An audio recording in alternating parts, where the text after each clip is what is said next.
अभी हम मौजूद हैं नई दिल्ली के अरुण जेटली स्टेडियम में, जहां पे देश के पूर्व वित्त मंत्री अरुण जेटली की पुण्यतिथि का कार्यक्रम का आयोजन किया गया है। और आज हमारे साथ बात करने के लिए नई दिल्ली के बीजेपी प्रवक्ता अजय शर्मा जी हैं। सर, आप अरुण जेटली जी के कार्यकाल को कैसे देख रहे हैं, उनके योगदान को आप कैसे? स्वर्गीय अरुण जेटली जी जो हमारे आज बीच नहीं हैं, और आज हम ये 6th पुण्यतिथि है उनकी, उस पे आज हम लोग सारे यहाँ पे एकत्रित हुए हैं।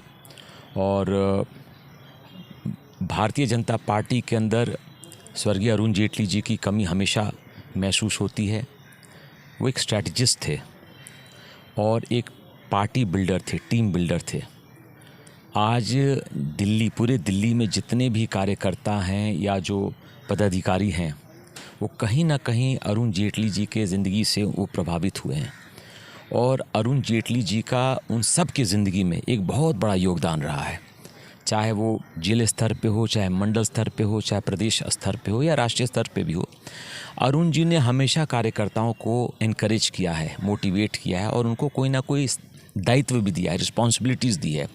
और उसी की वजह से आज हम कह सकते हैं कि इतने वर्षों के बाद, 26-27 साल के बाद, दिल्ली के अंदर भी भारतीय जनता पार्टी की सरकार है।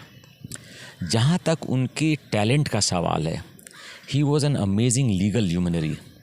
जो उनकी वो एक वकील तो थे ही, सीनियर वकील थे, और उनका जो एक विचार था, उनका जो एक सोच था, वो पार्टी के अंदर और सरकार के अंदर दोनों बहुत महत्व रखता था। और बहुत इम्पॉर्टेंट विषयों के ऊपर उन्होंने पार्लियामेंट में भी अपने बात को बड़े तरीके से रखा, और पार्टी को भी बहुत उन्होंने एक सेंस ऑफ डायरेक्शन दिया कि हमें क्या करना चाहिए। और पार्टी का विस्तार, भारतीय जनता पार्टी का पूरे देश में जो विस्तार हुआ, उसमें अरुण जेटली जी का एक बहुत बड़ा योगदान था। अरुण जी ने और भी क्षेत्रों में काम किया, जैसे स्पोर्ट्स में भी उनका बहुत रुचि था, क्रिकेट में विशेष करके, और उन्होंने स्पोर्ट्स को, यूथ को बहुत एनकरेज किया। और उसी तरीके से देखा जाए तो मेरा ये कहना है कि अरुण जी की जो एक पर्सनैलिटी थी, जो उनका योगदान था भारतीय जनता पार्टी के प्रति और देश के प्रति, शायद आज भी वो कोई पूरा नहीं कर पाया।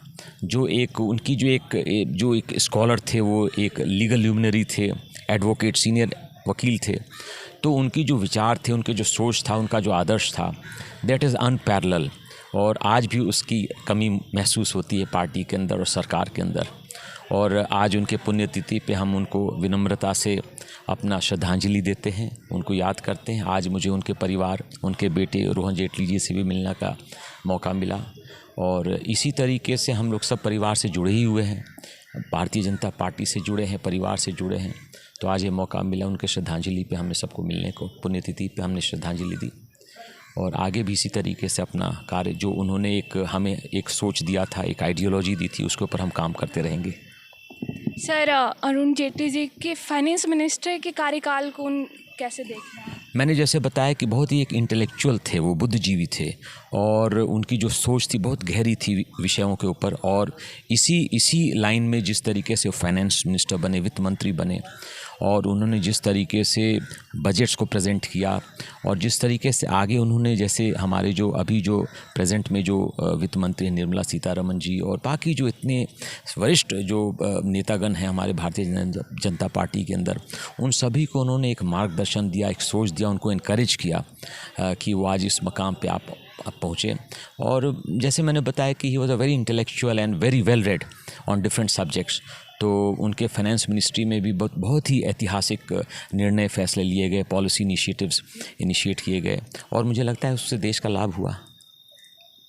आप अरुण जेटली साहब को बहुत करीब से जानते होंगे, क्योंकि उस टाइम आप लोग बहुत एक्टिव रहते थे उनके कार्यकाल में, तो कैसे उनके कार्यकाल को आप देखते हैं? मैं पहले आपको ये बताना चाहूँगा कि मैं बुद्धिजीवी प्रकोष्ठ का संयोजक हूँ नई दिल्ली का, और जेटली जी से मैं तकरीबन 20 साल से जुड़ा रहा, कुछ लीगल मैटर्स के ऊपर भी प्लस पॉलिटिकली भी। उनके जब इलेक्शन हुए थे 2013 में, तो मैं उनके साथ था, और उनकी रैलीज़ में हमने ऑर्गेनाइज़ भी करी थी, पार्टिसिपेट भी किया था अमृतसर में।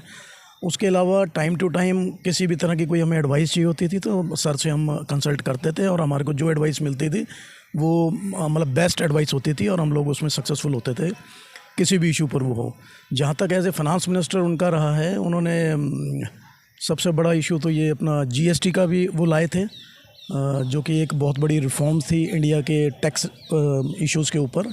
उसके अलावा एक नोटबंदी का बहुत बोल्ड डिसीज़न लिया गया था, जिसको सब कहते थे कि ये फेल हो जाएगा। जिन कंट्रीज़ ने भी ये नोटबंदी करी है वो इकोनॉमिकली फेल हो गई हैं, बट इंडिया में ऐसा कुछ नहीं हुआ। प्रोग्रेस हमारी डे बाय डे बढ़ रही है। तो अरुण जेटली जी के जो सुपुत्र हैं रोहन जेटली जी भी, वो भी उनके नक्शे कदम पर चलते हुए बहुत ही अच्छे लीगल ल्यूमिनरी हैं। बेटी भी उनकी वकील है और बड़ी अच्छी उनकी प्रैक्टिस चल रही है, और साथ में वो अपना दिल्ली क्रिकेट कंट्रोल बोर्ड के चेयरमैन भी हैं। आपसे बात करने के लिए बहुत बहुत धन्यवाद सर। वीडियो जर्नलिस्ट साजिद के साथ मैं गरिमा त्रिपाठी, दिल्ली।